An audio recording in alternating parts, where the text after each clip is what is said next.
ధర్మం చేతిలో కత్తి ఉంటే ఎలా ఉంటుందో తెలుసా? అక్కడుంది. ధర్మం కత్తిలా మారితే ఎలా ఉంటుందో తెలుసా?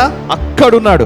హిందూ ఆత్మవిశ్వాసం, హిందూ ఆత్మగౌరవం, హిందువుల చైతన్యం ఒక సింహాసనంపై కూర్చుంటే ఎలా ఉంటుందో తెలుసా?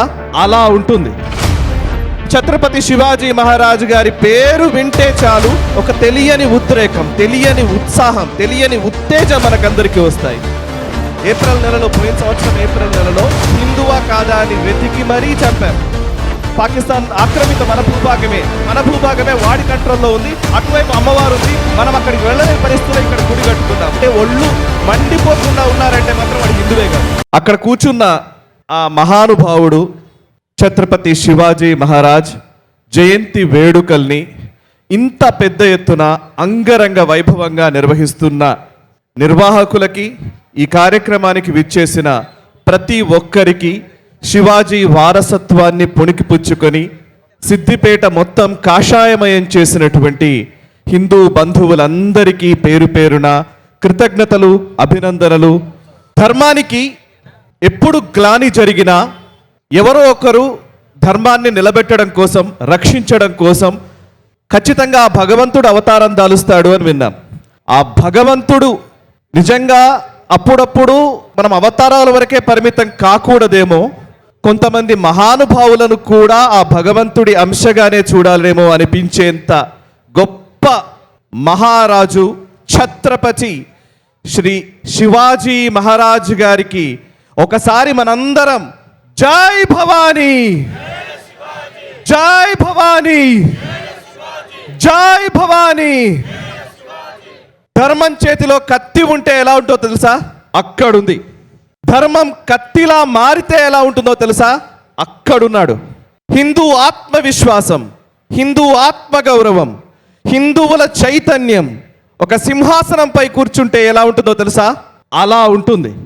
హిందువుల ధైర్యం, హిందువుల సామర్థ్యం, హిందూ చైతన్యం, వీటన్నిటికీ కలగలిసిన రూపం ఒకటి ఏదైనా ఉంది అనంటే, పేరేదైనా ఉంది అనంటే అది ఛత్రపతి శివాజీ మహారాజ్ మాత్రమే. శివాజీ మహారాజ్ జయంతి రోజున ఆ మహనీయుడి గురించి మనం మాట్లాడుకునే సందర్భంలో మనమున్నాం. ఇక్కడ ఉన్నటువంటి పెద్దవాళ్ళు పర్వాలేదులే, పిల్లలకి ఎగ్జామ్స్ ఉన్నాయి, వాళ్ళు ఎగ్జామ్స్లో ఉంటారు, వాళ్ళకి ఎందుకు ఇవన్నీ, పిల్లలు మీరు ఎందుకు ఇదంతా ఈ బైక్ ర్యాలీల్లో ఎందుకు పాల్గొంటున్నారు, లేకపోతే ఇప్పుడు దీనివల్ల మనకేమొస్తుంది, దీనివల్ల మనకు ఒరిగేదేంటి, 10 రూపాయలు వస్తాయా, మనకేమన్నా ఆహారం వస్తుందా, లేకపోతే ఇంత బుక్కడంత బువ్వ దొరుకుతుందా, ఏమొస్తుందిరా దీనివల్ల అని ఎవరైనా అడిగితే వాళ్ళకి చెప్పండి, ఆయనే లేకపోతే ఈ పాటికి మనమందరం కల్మా చదువుకుంటూ ఉండేవాళ్ళం. ఈ పాటికి మనమందరం కూడా ఎవరో ఒకరి ఏదో ఒక ఇక్కడ ఈ కూడలిలో ఇలాంటి విగ్రహం పెట్టుకునే వాళ్ళం కాదు, ఇంతమంది ఒక దగ్గర కూర్చొని మాట్లాడి కూడా ఉండేవాళ్ళం కాదు. మీకు నిజంగా అనుమానంగా ఉంటే ఒకసారి బంగ్లాదేశ్కి వెళ్ళి చూడండి, పరిస్థితి అర్థమవుతుంది. నేను బంగ్లాదేశ్కి వెళ్ళొచ్చి మాట్లాడుతున్నాను, నేను ఏదో ఊరికే ఇక్కడ కూర్చొని మాట్లాడతలేను. ఒక సంవత్సరం క్రితం, 2 సంవత్సరాల క్రితం నేను బంగ్లాదేశ్లో తిరిగి వచ్చి షేక్ హసీనా పరిపాలన ఉన్నప్పుడే అక్కడికి వెళ్ళొచ్చి అక్కడ ఉన్న హిందువులతో మాట్లాడి వాళ్ళ బాధలు, కష్టాలు తెలుసుకొని ఏమీ చేయలేని అశక్తతతోనే వచ్చాను మిత్రులారా. నిజంగా చెప్తున్నాను నేను, ఎందుకంటే వాళ్ళు ఎంత కష్టపడుతున్నారో, ఎంత బాధపడుతున్నారో ఈ రోజుకి వాళ్ళతో మాట్లాడుతున్నాను కాబట్టి నేను చెప్తున్నాను. ఒక మైనారిటీగా హిందూ ఉంటే ఎంత దారుణమైన స్థితి ఉంటుంది, కావాలి తెలుసుకోవాలి అంటే నేను నంబర్ ఇస్తాను, వాళ్ళతో మాట్లాడండి, మీకు అర్థమవుతుంది. భారతదేశంలో పుట్టడం మన అదృష్టం. భారతదేశంలో ఇప్పటికీ హిందువులు మెజారిటీగా ఉండడం మిగతా అన్ని మతాల అదృష్టం. ఎందుకంటే మనము భారతదేశంలో మనం ఇక్కడ బతుకుతున్నాము, మనం బాగున్నాము. ఈరోజు మనం ఏదో శివాజీ జయంతి వేడుకలు చేసుకుంటున్నాము అనంటే అది నిజంగా మనకి ఇంకా అదృష్టం ఉంది కాబట్టే జరుగుతోంది. మనలో అంతో ఇంతో చైతన్యం ఉంది కాబట్టే జరుగుతోంది. మనము మన హిందూ చైతన్యాన్ని అంతో ఇంతో ప్రదర్శిస్తున్నాం కాబట్టే మనకు బాగుంది. ఈ విషయం మనం గుర్తుంచుకోవాలి. 1630 సంవత్సరంలో ఛత్రపతి శివాజీ మహారాజ్ గారు జన్మించారు. సరిగ్గా 4 సంవత్సరాలు అయితే 400 సంవత్సరాలు అవుతుంది ఆ మహనీయుడు పుట్టి ఇదే గడ్డపైన. సరిగ్గా 4 సంవత్సరాలు అయితే 2030కి 1630కి లెక్కేసుకుంటే 400 సంవత్సరాలు. 400 సంవత్సరాలు అవుతున్న ఛత్రపతి శివాజీ మహారాజు గారి పేరు వింటే చాలు ఒక తెలియని ఉద్రేకం, తెలియని ఉత్సాహం, తెలియని ఉత్తేజం మనకందరికీ వస్తాయి. ఎందుకో తెలుసా? ఆయన కోసం బతకలేదు, హిందూ సామ్రాజ్య స్థాపన కోసం బతికాడు కాబట్టి. హిందువుల సామ్రాజ్యాన్ని, హిందువుల స్వాతంత్రాన్ని ఇస్లామిక్ దురాక్రమణదారుల ముందు నిలబడి ఛాతీ విరిచి చెప్పగలిగాడు కాబట్టి ఆయన ఆ ఇస్లామిక్ దురాక్రమణదారుల వెన్నులో వణుకు పుట్టించాడు కాబట్టి ఇవాళకి మనం గుర్తు చేసుకుంటున్నాం. బోలో జై భవానీ, జై భవానీ. శివాజీ మహారాజ్ జీవించిన నాళ్ళు ఆయన్ని పెట్టని ఇబ్బందులు లేవు, ఆయన పడని కష్టం లేదు. ఇవాళ మనం చాలా బాగున్నాం. ఆ రోజు ఉన్న పరిస్థితుల్లో నిజానికి ముస్లిం కాకపోతే పన్ను కట్టాల్సిన పరిస్థితి. హిందూగా మీరు మీ భక్తిని ప్రకటించుకోవాలన్నా, మీ ఆచారాలు వ్యవహారాలు నిర్వహించుకోవాలన్నా కూడా బతకలేని పరిస్థితి. అట్లాంటి పరిస్థితుల్లో ఒక వ్యక్తి లేదా ఒక శక్తి కొన్ని వందల వేల మందిని తయారు చేసి, సైన్యం తక్కువైనప్పటికీ, ఇస్లామిక్ రాజ్యం ఔరంగజేబ్ సైన్యం చాలా పెద్దదైనప్పటికీ వాళ్ళందరినీ ఎదుర్కొని నిలబడి కొట్లాడి హిందూ సామ్రాజ్య స్థాపన కోసం నిలబడినటువంటి ఛత్రపతి శివాజీ మహారాజ్ వారసులమా కాదా? మనం వారసులమైతే వారి స్ఫూర్తిని మనం తెలుసుకోవాలి, మన పిల్లలకు తెలియజేయాలి. ఇందాక నేను చెప్పింది అదే. ఎవరైనా సరే ఈ శివాజీ గురించి మనకెందుకు అని అన్నాడంటే వాళ్ళకి ప్లీజ్ ఆయన గురించి చెప్పే ప్రయత్నం చేయండి, లేదంటే ప్లీజ్ మీరు మాట్లాడకుండా ఉండండి, కొంచెం పక్కకు జరగండి అని చెప్పండి. ఎందుకంటే పిరికి రసం పోసి పోసి పోసి ఈ దేశంలో మనం చాలా కోల్పోయాం. ఈ దేశం ఇక మీదట ఆ పిరికి రసంతో లేదు. ఇందాక వారు చెప్పారు, ఏప్రిల్ నెలలో, పోయిన సంవత్సరం ఏప్రిల్ నెలలో హిందువా కాదా అని వెతికి మరీ చంపారు, తెలుసుకొని మరి నిర్ధారించుకొని మరీ చంపారు. మిత్రులారా, ఎవరైనా మత రాజకీయాలని అన్నారంటే వాళ్ళకి ఈ స్టోరీ చెప్పండి. నేను చెప్తున్నాను, మత రాజకీయం అనే మాట మన అనగానే ఇమీడియట్లీ మనం అందరం ఒక్కసారిగా డిఫెన్స్లో పడిపోతాం. అవును నిజమే, మత రాజకీయాలు ఏంటి అసలు ఇది అని అనేవాళ్ళు కూడా మన దగ్గర చాలామంది ఉన్నారు. వాళ్ళ కోసమే చెప్తున్నాను నేను ఇది. కేవలం హిందువులు మాత్రమే మత రాజకీయం గురించి ఆలోచిస్తారు, మిగతా ఏ మతము ఆలోచించదు. ప్రతి మతము రాజకీయమే చేస్తోంది, ఇది మీరు క్లియర్గా అర్థం చేసుకోవాలి. సో ప్రపంచవ్యాప్తంగా చూస్తే యూదు మతం, యూదులకు సంబంధించినటువంటి మతం, ఇప్పుడు మీరు ఇప్పుడు ఏప్రిల్ నెలలో ఇక్కడ జరిగిన మన కాశ్మీర్ లోయలో ఉగ్రవాదులు ఎట్లాగైతే హిందువా కాదా అని తెలుసుకొని చంపారో, అలాగే ఆస్ట్రేలియాలో మొన్న మధ్యన ఒక దాడి జరిగింది. మీకు గుర్తుంటే సిడ్నీలో, ఆస్ట్రేలియాలో యూదులు పండగ చేసుకుంటూ ఉంటే, జ్యూస్ అంటారు వాళ్ళని, యూదులు పండగ చేసుకుంటూ ఉంటే వాళ్ళ పండగలో ఇద్దరు ఉగ్రవాదులు వచ్చి వాళ్ళని చంపారు. అక్కడ సేమ్ అదే, యూదులు పండగ చేసుకుంటే చంపారు, ఇక్కడ టూరిస్టులు వెళితే హిందువులా కాదా తెలుసుకొని చంపారు. కానీ ఈ పహల్గాం దాడి జరిగిన తర్వాత ప్రపంచం మొత్తం ఇది మానవాళిపై జరిగిన దాడి, మనుషులపైన జరిగిన దాడి, ఉగ్రవాదుల్ని ఖండించాలి అని మాట్లాడాయి. అదే మీరు ఆస్ట్రేలియాలో జరిగిన దాడి అయితే ఇది యాంటీ సెమిటిక్ దాడిగా అభివర్ణించారు. అంటే ఏంటి? యూదులని మీద ప్రత్యేకంగా జరిగిన దాడి అనే వైట్ హౌస్ నుంచి ప్రకటన వస్తుంది, బ్రిటన్ నుంచి ప్రకటన వస్తుంది, ఆస్ట్రేలియా నుంచి ప్రకటన వస్తుంది, అన్ని దేశాల నుంచి కూడా యూదుల మీద జరిగిన దాడి అని అన్నారు. కానీ ఇది మానవాళిపై జరిగిన దాడి అని అనలే. సేమ్ ప్యాటర్న్ కదా. మరి భారత్లో పహల్గామ్లో ఒకలాగా, సిడ్నీలో ఒకలాగా ఎందుకు బిహేవ్ చేశారు అని అడిగితే దానికి అర్థం ఏంటంటే, యూదులు తమకు తాము మా పైన జరిగిన దాడి ఇది, మా దాడిని మేము రికార్డ్ చేస్తామని వాళ్ళు ఎన్నో సంవత్సరాలుగా వాళ్ళు కొన్ని చట్టాలు రూపొందించారు. యాంటీ సెమిటిక్ లాస్ అంటారు. వాళ్ళు చట్టాలు రూపొందించి ఆ చట్టాలు ప్రతి దేశంలో అడాప్ట్ చేసుకునేలాగా చేశారు. యూదులను ఎవరైనా వ్యతిరేకించినా, యూదులపైన జరిగిన దాడిని ఖండించకపోయినా అది చట్ట వ్యతిరేకమని చట్టాలు రూపొందించినటువంటి సంస్కృతి అది. మత రాజకీయం మనదా వాళ్ళదా? మన దగ్గర ఉందా అట్లాంటిది? ఇస్లామోఫోబియా అంటారు, అది కూడా అదే. సేమ్ యూరప్ దేశాల్లో, అమెరికా లాంటి దేశాల్లో కూడా ఇస్లామోఫోబియా అని ఒక చట్టాన్ని రూపొందించారు. ఇక చర్చ్ పైన ఏదైనా దాడి జరిగిందంటే డైరెక్ట్గా వైట్ హౌస్ రియాక్ట్ అవుతుంది. రిలీజియస్ ఫ్రీడమ్ యాక్ట్ అని ఒక చట్టాన్ని తీసుకొచ్చుకున్నారు.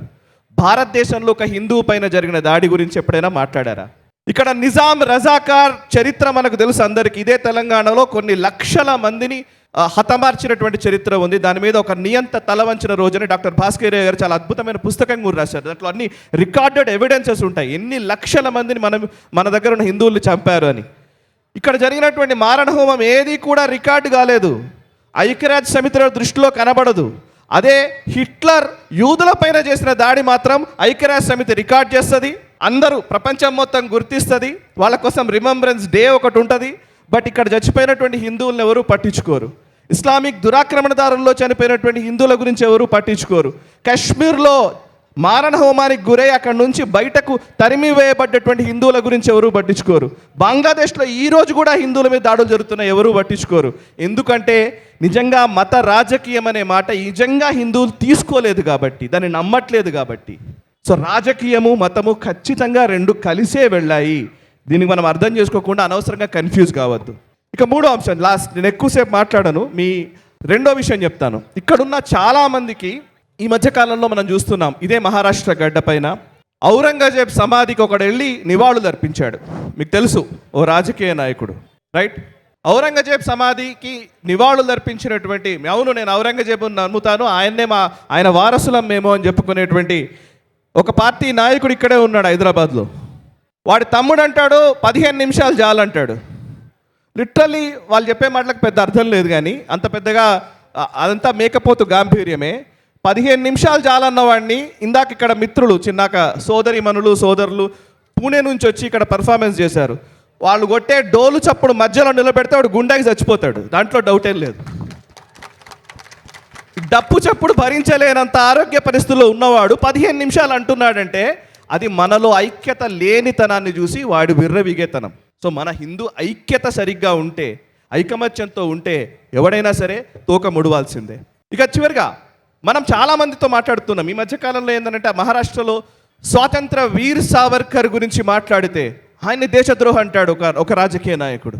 స్వాతంత్ర వీర్ సావర్కర్ గురించి తెలియాలంటే ఆయన చరిత్ర చదవాలి. వీలైతే మీ పిల్లలతోటి ఈ నెట్ఫ్లిక్స్లోనో ఎక్కడో ఏ ఓటీటీలోనో వచ్చింది ఆయన జీవిత చరిత్ర మీద ఒక సినిమానే వచ్చింది, చూపించండి. కళ్ళెమ్మట నీళ్లు రాకపోతే నన్ను పిలిచి అడగండి, నేను చెప్తాను.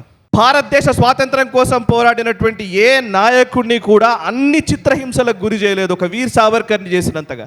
వీర్ సావర్కర్ పడ్డంత క్షోభ నాకు తెలిసి స్వాతంత్ర ఉద్యమంలో ఇంకెవరూ పడి ఉండరు. అట్లాంటి వీర్ సావర్కర్ని దేశద్రోహి అని ఈ దేశంలో ఒక రాజకీయ పార్టీ నాయకుడు అని మనగలిగి తిరుగుతున్నాడంటే అది ఎవరి ధైర్యం, ఎవరిచ్చిన ధైర్యం? వాడికి ధైర్యం ఉండి కాదు, మనలో ధైర్యం లేక, మనలో చైతన్యం లేక. ఈ విషయం నేను చాలా క్లియర్గా చెప్తున్నాను.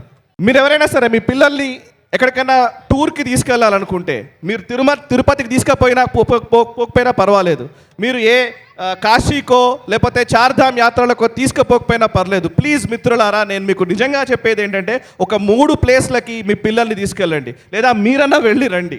3 ప్లేస్లు. ఇది గుర్తుంచుకోండి, ఈ 3 ప్లేస్ల గురించి ఖచ్చితంగా మీరు గుర్తుంచుకోండి. మీ జీవితంలో ఎంతో కొంత కష్టమో నష్టమో డబ్బులు వెనకేసుకుంటారో లేదో, అండమాన్ నికోబార్కి వెళ్ళిరండి ఒక్కసారి. అండమాన్ నికోబార్లో వీర్ సావర్కర్ చెరసాల మనకు కనబడుతుంది, జైలు కనబడుతుంది. ఆయన ఎంత దారుణమైన పరిస్థితుల్లో ఆయనని క్షోభకు గురి చేశారో తెలుస్తుంది. ఒక్కసారి ఆ జైలుకి మీరు వెళ్ళండి, మీ పిల్లల్ని తీసుకెళ్ళండి. అప్పుడు స్వాతంత్రం పట్ల లేదా దేశభక్తి అంటే ఏంటో వాళ్ళకి అర్థమన్న అవుతుంది. మనం ఏం చెప్పాం, రోజు పొద్దున్న లేస్తే మనం అన్నీ మన సీరియళ్ళు సినిమాలు ఈ హడావిడిలోనే ఉంటాం. మనం ఒక్కసారన్నా వాళ్ళని తీసుకెళ్లాల్సిందే. స్వాతంత్ర వీర్ సావర్కర్ ఎక్కడైతే జైల్లో ఆయన్ని చిత్రహింసలకు గురి చేశారో ఆ చెరసాల ఇప్పటికీ అండమాన్ నికోబార్ దీవుల్లో ఉంది. వీలైతే అక్కడికి తీసుకెళ్ళండి. 1 దేశభక్తి అంటే అర్థమవుతుంది. 2 ఈ దేశం పట్ల, ఈ ధర్మం పట్ల భక్తి రావాలి అని అంటే కశ్మీర్కి తీసుకెళ్ళండి. కశ్మీర్లో శారదా అమ్మవారి గుడి ఉంటుంది ఒకటి, తీత్వాల్ అనే ఒక ప్లేస్లో. అక్కడ గుడి కట్టుకున్నాం మనం. ఇప్పుడు మనం శారదా అమ్మవారి గుడి శంకరాచార్యులు అధిష్ఠించినటువంటి గుడి పాకిస్తానోడి కంట్రోల్లో ఉంది, పాకిస్తాన్ ఆక్రమిత భూభాగంలో ఉంది శారదా అమ్మవారి పీఠం. అక్కడికి మనం వెళ్ళలేము, అక్కడికి వెళ్ళడానికి అవకాశం లేదు. కానీ కరెక్ట్గా బార్డర్లో ఎల్ఓసి దగ్గర తీత్వాల్ అనే ఒక గ్రామంలో ఒక గుడి కట్టాడు రవీంద్ర పండిట్ అనే వ్యక్తి. అక్కడికి తీసుకెళ్ళండి, అట్లీస్ట్ అర్థమవుతుంది. పక్కనే పాకిస్తాన్ జెండాలు కనబడతాయి, పాకిస్తాన్ సైన్యం అక్కడి నుంచి కనబడుతూ ఉంటుంది. మన అమ్మవారు అక్కడ ఉంది, ఆ చూస్తుంటే కనబడుతూ ఉంటుంది ఆ పాకిస్తాన్ సరిహద్దు. అటువైపేమో పాకిస్తాన్ ఆక్రమిత మన భూభాగమే, అది మన భూభాగమే, వాడి కంట్రోల్లో ఉంది. అటువైపు అమ్మవారు ఉంది. మనం అక్కడికి వెళ్ళలేని పరిస్థితుల్లో ఇక్కడ గుడి కట్టుకున్నాము. ఒక్కసారి తీసుకెళ్తే ఒళ్ళు మండిపోకుండా ఉన్నారంటే మాత్రం వాడు హిందువే కాదు.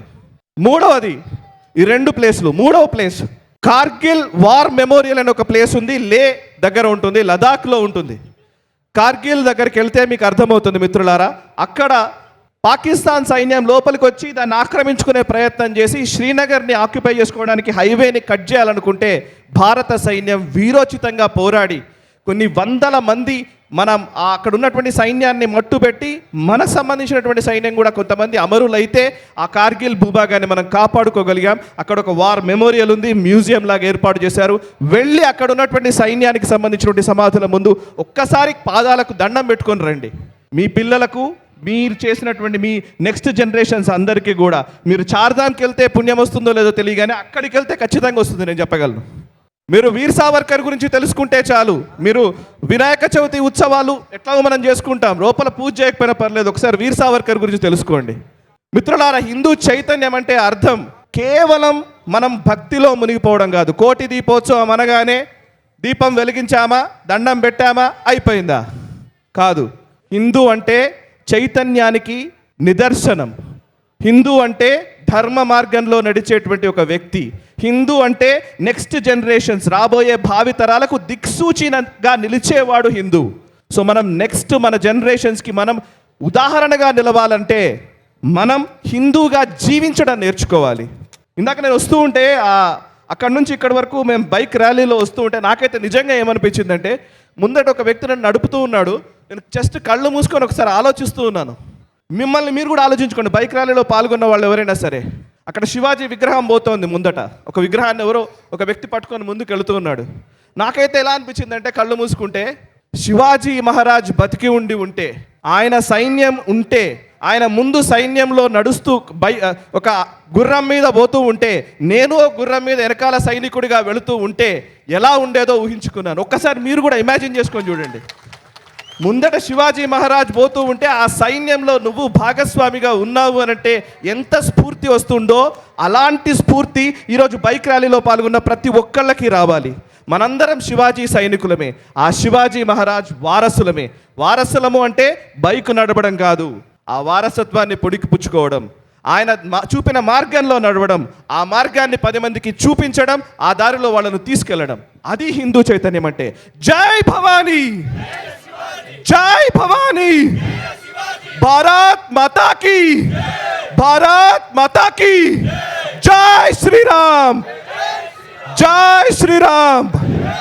నేను ఏదైనా తప్పు మాట్లాడుంటే ఆ తప్పులన్నీ నాయే, ఒప్పులు ఏమైనా మాట్లాడుంటే అవన్నీ మా గురువులవి. ధన్యవాదాలు. Thank you.